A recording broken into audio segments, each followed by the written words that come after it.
14 polished SUVs rolled into my pasture before breakfast, and not one of them belonged there. My bread cows scattered like somebody had fired a starter pistol, while a man in a cream-colored Range Rover waved at my security camera like he owned the dirt under my boots. That was the morning I learned a fake neighborhood board can be more dangerous than a man with a gun, because at least a gun tells you what it is. My name is Caleb Raw, 53 years old, retired Navy sailor, divorced, father to a 16-year-old girl named Lily, and, up until that spring, I honestly believed I had bought myself the quiet end of the world. It was 38 acres outside a little Oklahoma town called Briarhook, not the kind of place that makes postcards, just red dirt, blackjack oaks, a creek that only ran when it felt generous, and an old white farmhouse with a porch that leaned a little to the left, same as most honest things do after 100 years in the weather. I had put $290,000 into that place, which for a man like me was not an investment. It was my last card on the table.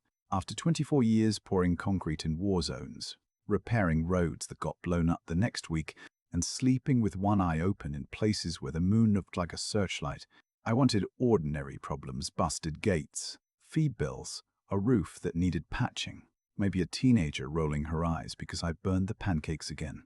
I wanted Lily to come out on weekends and feel like her dad had finally stopped running from something. For exactly 9 days I had that peace. Then came the SUVs. I was by the west fence that morning, trying to rehang a gate my bull had treated like a personal challenge, when I heard engines coming over the hill. Not one truck, not a lost delivery driver, but a whole line of luxury vehicles bouncing through my lower pasture, kicking up dust and cutting ruts so deep you could have planted corn in them. At the front was that Range Rover with a vanity plate that said VAR1, and behind it came a black Escalade, 2 BMWs, a Rivian, a Lexus, and enough shiny suburban horsepower to make my cattle think Judgment Day had financing options. The lead vehicle stopped 10 feet from me, and out stepped a man who looked like he had never lifted anything heavier than a glass of Pinot Noir. He had white golf shoes on, in my pasture. I still remember that because there are certain kinds of arrogance you cannot invent. He smiled, stuck out a hand and said, "Caleb Roch, I presume. I am Grant Hollis, chair of the Cedar Vale Community Council. We need to discuss your compliance with our access plan."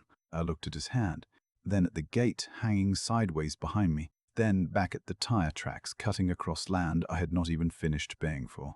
And I said, "I do not know what a Cedar Vale Council is, but I know you are standing on my grass." He gave this soft little laugh, like I had told a joke at a dinner party and missed my own punchline. "Cedar Vale Preserve has used this corridor for years," he said, pulling a folder from under his arm, "and we have established customary access across the old McAvoy parcel." Customary access. That was the phrase. Not legal access, not recorded easement, not county road, just customary, which is rich people language for, "We have been doing it long enough that we would like you to stop complaining." Before I could answer, a woman stepped out of the Escalade behind him, tall, sharp, blonde in that expensive way that looks less like hair and more like a threat. Her name was Maren Vale, and she handed me a business card that said Land Transition Consultant, which is one of those titles that means nothing good ever follows. She looked past me at the farmhouse, at my barns, at the cattle still bawling down by the creek, and said, "Mr. Rourke, rural properties can become very difficult when they sit against growing residential communities. Permits, inspections, neighbor complaints, insurance concerns, all of that piles up fast. Sometimes the smart move is to exit before the conflict gets expensive." I laughed because I thought I had misunderstood her. "You are trespassing on my land," I said, "and you are advising me to leave it." Grant tilted his head, still smiling, but now the smile had teeth in it. "We are trying to help you understand reality. This land was always meant to integrate with Cedar Vale. The previous owner understood that. You are new here, Caleb. New owners often need guidance. The previous owner was a widow named Ruth McAvoy, and I had met her exactly once before closing, in a nursing home lobby that smelled like lemon cleaner and old coffee. She was tiny, maybe 90 pounds, with hands like dry paper, and she had cried when she signed the final paperwork, not because she was sad to sell, but because she said the land deserved someone who would work it, not carve it up. She had never mentioned any council, any access plan, any agreement with a man in white golf shoes. I told Grant that, and for half a second his face went flat, like somebody had pulled the plug behind his eyes. Then Maren stepped in, smooth as oil on water. Mrs. McAvoy was cooperative because she understood the direction this area is moving. You can either move with it or get moved by it. That line stuck with me. Get moved by it. I had heard threats before, real threats, shouted in languages I only half understood from men hiding behind broken walls, but this one was different. It came wrapped in perfume and paperwork. It sounded like zoning, like insurance, like community standards, like all the quiet little systems that can grind a person down without anyone ever raising their voice. My dog, Captain, chose that exact moment to wander over from the porch. Captain was a mutt with one torn ear, bad hips, and the moral confidence of a Supreme Court justice. He sniffed Grant, sneezed at his shoes, then lifted his leg on the Range Rover tire. I should have scolded him. I did not. Grant stared at the dog like he'd been personally attacked by the working class. Marin looked at me and said, "This kind of hostility will only make things worse." I said, "Lady, Mad is the friendliest member of my household." They left a few minutes later, but not before Grant leaned out his window and said, "You will hear from us officially." Then the whole convoy rolled on, right across my pasture, because apparently even a threat needs an exit route. I stood there watching dust settle over the hoof prints and tire scars, feeling something old wake up in my chest. Not anger exactly, not yet, more like the part of me that used to notice when a roadbed was wired wrong or when a friendly smile did not reach a man's hands. That night I looked up Cedar Vale Preserve. Beautiful website, stone entrance signs, drone footage, words like legacy living and curated community, but no legal homeowners association registered with the county, no recorded easement through my parcel, and no road access agreement attached to my deed. What they had was a problem. Their subdivision sat behind a ridge, pretty as a catalogue, but inconvenient as sin. The county road came in from the north, long and winding, while my pasture made a straight shortcut to town. For years, while Ruth was sick and barely able to keep up with things, they had treated her land like a driveway. Now I was standing in the way. 2 mornings later, they came back while Lily was visiting. She was at the kitchen table in one of my old navy sweatshirts, eating cereal and pretending not to smile at the burned toast I had made, when the windows started rattling with engine noise. She looked up and said, "Dad, is that normal out here?" I moved to the window and saw the convoy again. More vehicles this time, fanned out by the creek like they were staging a parade for people with no shame. Grant had a clipboard. Marin had a tablet. 2 men I did not recognize were measuring the distance between my equipment shed and the fence line. I told Lily to stay inside, which of course meant she followed me to the porch and stood behind the screen door, because teenage girls inherit fearlessness from wherever fathers hide it. Grant announced they were conducting a community impact review. Marin showed me photos on her tablet, close-ups of my barn, my water tanks, even my kitchen window, taken from inside my fence. Public records, she said when I asked where they came from, but her eyes slipped away before the words finished leaving her mouth. That was when I knew this was not a misunderstanding. This was reconnaissance. And when I looked back at the porch and saw Lily watching those people study our home like it was already theirs, something in me went very still. I did not yell. I did not swing a fist. I did not call the sheriff while Grant was standing there waiting for me to look unstable. I just smiled, nodded once, and said, "You folks have yourself a good morning." Grant smiled back, thinking I had folded. He had no idea I'd spent half my life building things that hold under pressure, and the other half learning exactly where pressure makes people crack. That afternoon, after Lily went back to her mum's house, I drove into town and bought 6 trail cameras, motion lights, 2 lock boxes, and a notebook thick enough to make a lawyer happy. By sunset, my fence line was watching them back. By midnight, I was sitting on the porch with Captain snoring at my feet, writing down every vehicle, every timestamp, every lie they have told me. And for the first time since I bought that farm, I did not feel like a man defending a piece of land. I felt like a man staring at the first loose thread of something much bigger. And the next morning, when I found the orange survey stake hammered 50 yards inside my pasture, with Cedar Vale Expansion Phase 2 printed on the tag, I knew one thing for certain. Grant Hollis was not trying to use my land. He was trying to take it. The survey stake was not big, just a piece of orange-topped arrogance sticking out of my pasture. But I stood there looking at it like it was a loaded weapon. Cedar Vale Expansion Phase 2. That was printed on the tag in neat black letters, as if my land had already been discussed, measured, renamed, and folded into some glossy brochure without anyone bothering to ask the man who paid taxes on it. I pulled the stake out of the ground, tossed it in the bed of my truck, and drove straight to the county records office with red dirt still on my boots and a kind of calm in my chest that usually meant I was about to become a problem. The clerk there was a woman named Nadine Cooper.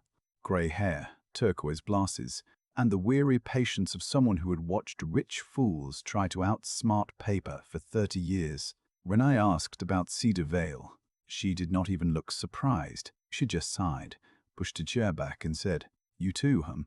That was the first time I heard about the Barrow Place, the Bell Pasture, and the Old Finch Dairy. 3 rural properties within 2 miles of mine, all owned by families who'd been there longer than Cedar Vale had existed, all hit with complaints, inspections, social media panic, and sudden offers from a company called Vale Land Partners, the same company Marin worked for. Each owner had sold under pressure, and each sale had come in low, real low, the kind of price that does not say market conditions. It says exhaustion. Nadine turned her monitor toward me and traced the parcels with one finger. See what they are doing. It was not random. The lots they had bought made a crescent around Cedar Vale Preserve, a pretty little buffer zone that would keep cows, tractors, working barns, and people like me out of sight of their stone entrance signs. My property was the missing piece. I remember staring at that map and feeling the whole thing shift under my feet. Until then, I thought Grant Hollis was just a neighborhood bully with good shoes and too much time. But this was not ego anymore. This was a business model. Grind down rural owners, make the landlord troubled, buy cheap, then sell the peace and quiet back to people who never had to know how it was stolen. I went home that evening with copies of deeds, inspection records, and complaint blogs stacked on the passenger seat. Captain rode beside them like a furry deputy, occasionally sniffing the paperwork and giving me a look that suggested even he knew it smelled rotten. The next week was when Grant stopped pretending this was civil. First came the county animal welfare check, based on an anonymous report that my cattle had no clean water. The inspector found 2 full tanks, shade, mineral blocks, and animals healthier than most people I see at gas stations. Then came a fire safety complaint about my hay barn, a runoff complaint about my creek, and a zoning complaint claiming I was operating an industrial feedlot, which would have been hilarious if Lily had not called me crying that night because someone from Cedar Vale had posted pictures of my place online with captions about toxic agriculture,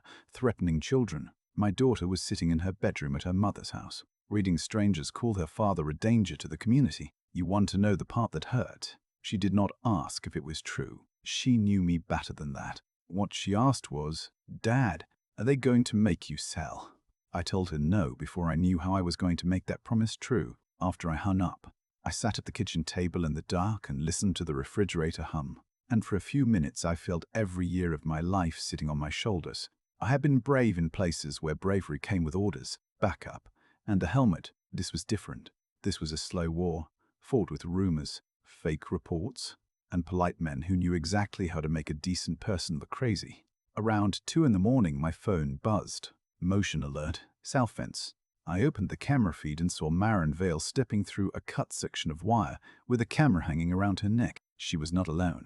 A young man followed her with a flashlight covered in red film, and another carried what looked like a clipboard. They moved across my pasture like they had done it before, photographing my barn, my creek crossing, my tractor shed, even the back porch where Lily and I had sat 2 nights earlier, eating store-bought pie straight from the tin because neither one of us wanted to wash dishes. I watched them for 23 minutes. Every step recorded, every face clear, every license plate captured when they climbed back into the Escalade. My first instinct was to call the sheriff, and honestly, I had my thumb over the number. But then I thought about those 3 families who had already lost. I thought about Grant smiling at me like this had all been rehearsed. If I reported one trespass, they would deny it, apologize through a lawyer, and send somebody else next time. I needed the whole machine, not a loose bolt. So I called an old friend. His name was Owen Pike, and back when we were younger, dumber, and government property, he could find a buried utility line in a sandstorm and tell you who installed it by the boot prints. Now he ran a small investigative firm in Tulsa, mostly insurance fraud, divorce work, corporate theft, the kind of business where people lie badly and leave receipts. Owen drove out the next morning in a dented Tacoma with a thermos of black coffee and the cheerful expression of a man who had been waiting years for me to ask for something interesting. He watched the footage once, then twice, then leaned back and said, "Cal, this is not a land dispute. This is coercion with landscaping." By noon, he had found ties between Vale Land Partners, Grant's private consulting company, and something called the Bryhook Infrastructure Trust, which sounded responsible until he realized the trust had been formed to fund a public connector road Cedar Vale had promised the county when the subdivision was approved. That road was supposed to give residents direct access to Route 19. It was never built. The county bond money had been spent on studies, delays, environmental reviews, and design revisions, most of them billed through Grant's own companies, which meant every time Cedar Vale used my pasture as a shortcut, they were not just being lazy, they were covering a hole where a public road should have been. 2 days later, a Cedar Vale resident named Elise Pruitt pulled into my driveway in a muddy Subaru that looked like it had survived 3 teenagers and at least 1 divorce. She was not like the others. No pearls, no performance smile, no committee voice. She kept both hands on the steering wheel when I walked up, like she was afraid somebody might see her talking to me. "Mr. Rourke," she said, "I voted against Grant, and I am sorry." Then she handed me a folder through the window. Inside were meeting minutes, emails, and screenshots from a private Cedar Vale message board. Grant had told residents I was unstable, dangerous, anti-community, possibly running illegal livestock operations, and planning to block emergency access. He had told them if they did not support aggressive action, their property values would collapse. Fear, it turns out, is cheaper than asphalt. Elise swallowed hard and said, "There is more. He has a special meeting Friday. He is telling people they need to make one final demonstration, all of them together. So you understand you cannot hold the whole neighborhood hostage." I asked what that meant, though part of me already knew. She looked down at her lap. "A convoy, cameras, maybe live streaming. He wants to make you react." There it was, the play. Make me angry, make me look dangerous, make the old veteran with the cattle and the temper into the villain. I thanked Elise, and she drove away fast, gravel popping under her tires. That afternoon, Marin came back alone. She did not drive through the pasture this time. She came up the driveway like a guest, wearing a navy suit and a sympathetic look that did not reach her eyes. She sat at my kitchen table, accepted coffee she barely touched, and slid a purchase offer toward me. $225,000, $65,000 less than I paid. I stared at the number long enough to make her uncomfortable.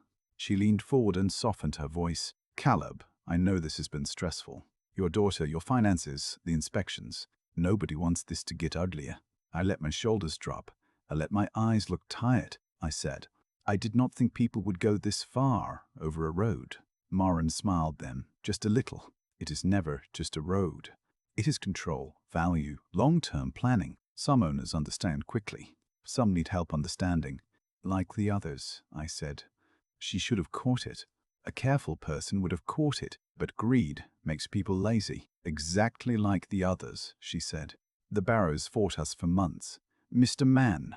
Finch threatened lawsuits. Mrs. Bell cried every time we filed another complaint. In the end, they all made the rational choice. Pressure clarifies things."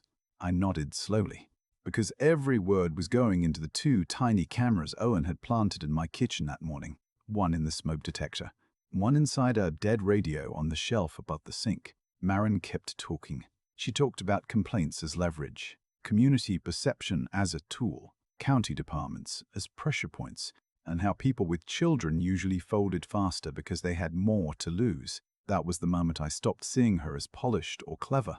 I saw her for what she was, a person who had turned other people's fear into a spreadsheet. When she left, she touched my arm at the door and said, "Think about Lily." I closed the door gently, because slamming it would have been too kind. That night, somebody posted Lily's school bus stop online. Not her name, not directly, but her picture was there. Her backpack, her face turned half toward the camera, and the caption said, "Families connected to hazardous rural operations should not be allowed to endanger community children." I do not remember standing up. I just remember Captain barking because my chair hit the floor. I called Owen, and my voice did not sound like mine. He listened, then said, "Caleb, the feds are already interested. But if Grant is planning a public convoy, let him. We make sure everyone who matters is watching." That sentence carried me through the next 36 hours. We gathered everything.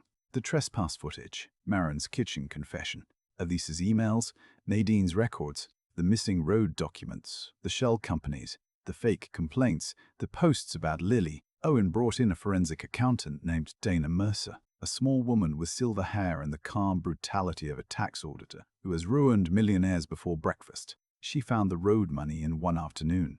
Not all of it, but enough. County funds had moved through consulting invoices, then into Grant's holding company, then into land purchases around Cedar Vale. Clean enough for careless people, dirty enough for people who knew where to look. By Thursday night, the sheriff knew. By Friday morning, federal agents knew.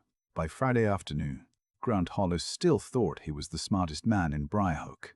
And me. I spent that evening walking my fence line, checking signs, checking cameras, checking the new reinforced gate system I had installed at the old pasture cut-through. I will not pretend I was calm. I was angry in a way that scared me, but underneath it was something steadier. They wanted me to explode. They wanted a scene. They wanted the world to see a dangerous rancher losing control. Instead, they were going to get paperwork, witnesses, cameras, law enforcement, and consequences. Just after sunset, Captain and I sat on the porch while the sky went purple over the pasture, and my phone buzzed with a message from Elise. They are meeting at 8 tomorrow morning. Grant says tomorrow ends it. I looked out at the road they had stolen, the grass they had torn, the home they had tried to poison with fear, and I whispered to nobody in particular, no, tomorrow starts it. Saturday morning came in quiet, which felt almost rude considering what was headed my way. The sun had just climbed over the blackjack oaks, turning the pasture gold at the edges, and for a minute I could almost pretend it was any other day. Coffee steaming in my hand, Captain lying on the porch with one eye open, cattle moving slow through the grass like the world still made sense, but my phone was already buzzing. Elise texted first. They are lining up. Then Owen called and said, Grant has 18 vehicles, maybe 20, and 3 of them have live stream rigs. Dana is with the agents. Sheriff units are staged behind the county maintenance yard. Do not engage unless they cross. I remember looking at my gate, at the red warning signs I had posted in plain sight, at the cameras mounted high enough to see everything, and I felt the strangest kind of sadness. Not fear, not really.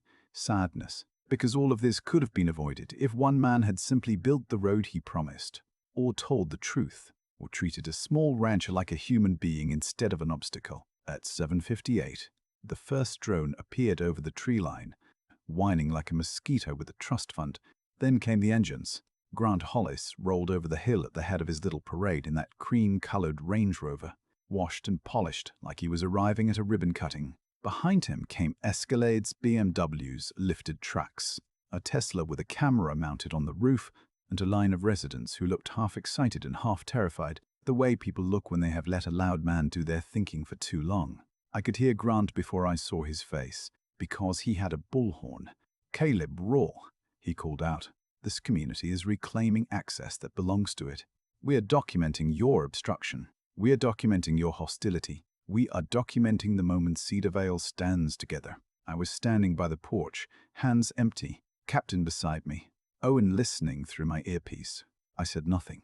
That bothered Grant more than shouting would have. He liked a performance. He needed one. He wanted me red-faced, cussing, maybe holding a shotgun.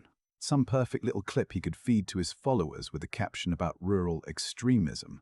Instead, he got an old man in work boots sipping coffee while every camera on my property recorded him trespassing in high definition. The convoy reached the first sign in the pasture cut through. Private property, no access, security barrier ahead. Turn around.